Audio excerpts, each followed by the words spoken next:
নমস্কার বন্ধুরা, তোমরা দেখছো স্বপ্নপূরণ এডুকেশন চ্যানেল। আজকে তোমাদের বেশ কিছু বিষয় নিয়ে কথা বলতে চলেছি। ডাব্লিউবিপি কনস্টেবল 2024 এর ফাইনাল মেরিটের ইন্টারভিউ কমপ্লিট হয়ে যাওয়ার 2 সপ্তাহ অতিক্রান্ত হলেও কিন্তু প্রকাশ হয়নি তোমাদের ফাইনাল মেরিট লিস্ট। যে গতিতে ডাব্লিউবিপি পুলিশ রিক্রুটমেন্ট বোর্ড তোমাদের রিক্রুটমেন্ট প্রসেসটা গত বছর অর্থাৎ 2025 সালে সেপ্টেম্বর অক্টোবর মাস থেকে শুরু করেছিল, যেমন তোমাদের প্রিলি পরীক্ষা রেজাল্ট প্রকাশ করা, মাঠ তাড়াতাড়ি করে কমপ্লিট করানো এবং ইন্টারভিউ খুব দ্রুত শেষ করানোর পরেও অনেকে ভেবেছিলে তোমরা ভোটের আগেই হয়তো তোমাদের রেজাল্ট প্রকাশিত হবে এবং জয়েনিংও হয়ে যাবে, এবং আমিও তোমাদের সেটাই বলেছিলাম। সেই মতোই কিন্তু পুলিশ রিক্রুটমেন্ট বোর্ড এই প্রসেসটা কন্টিনিউ করছিল, কিন্তু ফাইনাল মেরিট সমস্ত প্রসেস হয়ে যাওয়ার পরেও কিন্তু ফাইনাল মেরিট প্রকাশ করতে পারলো না ভোটের আগে এখন পর্যন্ত। আমাদের রাজ্যে বিধানসভা নির্বাচন ভোট আছে, সেটা সবাই কিন্তু তোমরা জানো। এই বিধানসভা ভোটের নির্বাচনের তারিখ যে নির্বাচন কমিশন ঠিক করবে, তার আগে কি রেজাল্ট আসা সম্ভব আছে বা জয়েনিং করানো কি সম্ভব আছে, এই বিষয় নিয়ে তোমাদের কিছু আমি বার্তা দেওয়ার চেষ্টা করব এই ভিডিওতে। দেখো, ভোটের আগে জয়েনিং অর্থাৎ ডিআইবি ভেরিফিকেশান, মেডিকেল এবং জয়েনিং এটা সম্পূর্ণ করতে কিন্তু খুব কম সময় হলেও 10 থেকে 15 দিন সময় লাগবে। তাই রেজাল্ট প্রকাশ করে তোমাদের জয়েনিং করাতে পারবে এই খুব কম সময়ের মধ্যে। এই কম সময়ে বলছি কারণ আমাদের রাজ্যে কবে নির্বাচনের তারিখ ঠিক করা হবে সেটা কিন্তু কেউ জানি না। এর মধ্যেই কিন্তু তোমরা সবাই জানো SIR এর লিস্ট প্রকাশ হয়ে গেছে। নির্বাচন কমিশন যে কোনো দিন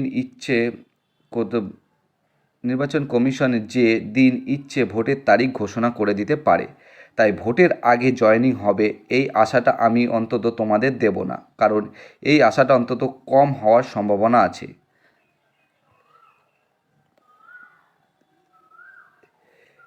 তাই তোমরা ধরে নিতে পারো ভোটের আগে জয়েনিং হচ্ছে না তোমাদের।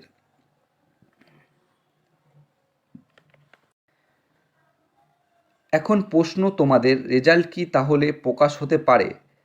দেখো, বোর্ড কিন্তু রেজাল্ট প্রকাশ করতেই চাইছিল এবং জয়েনিং করাতেও চাইছিল, কিন্তু একাধিক মামলা বর্তমানে হাইকোর্টে চলছে। কিছু পরীক্ষার্থীদের হাইট সংক্রান্ত মামলা, কিছু সিভিক হোমগার্ডদের রিজার্ভেশন সংক্রান্ত মামলা এবং EWS নিয়েও কিন্তু বর্তমানে একটি মামলা হাইকোর্টে চলছে। তাই এই 3টি মামলা, বিশেষ করে হাইকোর্ট সংক্রান্ত মামলাটি কিন্তু হাইট সংক্রান্ত যে মামলাটা কিন্তু সিঙ্গেল বেঞ্চ পুলিশ বোর্ডের পক্ষেই রায় দেওয়া হয়েছিল, কিন্তু আবার তারা ডিভিশন বেঞ্চে মামলাটি করেছে। সেই মামলার রায় যতদিন না আসে ততদিন পর্যন্ত কিন্তু রেজাল্ট প্রকাশ করার ক্ষেত্রে বাধা সৃষ্টি হয়ে আছে PRBর কাছে। তাই রেজাল্ট প্রকাশ হওয়ার আশা একটু হলেও আছে, কিন্তু জয়েনিং হওয়ার আশা নেই বললেই চলে। এই বাস্তবতাটা মেনে নিতেই হবে কিন্তু তোমাদের এই বাস্তবতাটা মেনেই কিন্তু এগিয়ে চলতে হবে, কিন্তু রেজাল্ট ঠিক প্রকাশিত হবেই, তোমাদের চিন্তার কোনো ব্যাপার নেই। তোমরা যদি ডাব্লিউবিপি কনস্টেবল পরীক্ষা 2020 সালের জয়েনিংটা দেখো বা জেনে থাকো, তাহলে কিন্তু তোমরা দেখতে পাবে যে 2020 সালে ডাব্লিউবিপি পরীক্ষার হয়ে যাওয়ার পরে কিন্তু ইন্টারভিউ হওয়ার 9 মাস পরে কিন্তু ফাইনাল মেরিট লিস্ট এসেছিল। যারা সেই পরীক্ষাটি দিয়েছিলে সবাই সেটা ভালো করেই জানো। রেজাল্ট কিন্তু আসবে। অনেকেই বলছো প্যানেল ক্যান্সেল হয়ে যাবে, প্যানেল কোনো মতেই বাতিল হবে না, এটা তোমরা কিন্তু নিশ্চিত থাকতে পারো। আমি এটার গ্যারান্টি দিচ্ছি 100%, প্যানেল কোনো মতেই ক্যান্সেল হবে না। কিন্তু আদালতের মামলাগুলো চলছে, সেগুলো রায় যদি দ্রুত চলে আসে তাহলে রেজাল্ট প্রকাশিত কিন্তু হয়ে যাবে। কিন্তু এটাও মাথায় রাখতে হবে, সামনে যেহেতু নির্বাচন আছে এবং তার ডেট ঘোষণা হয়ে গেলে কিন্তু সমস্ত ক্ষমতা নির্বাচন কমিশনারের হাতে চলে যায়।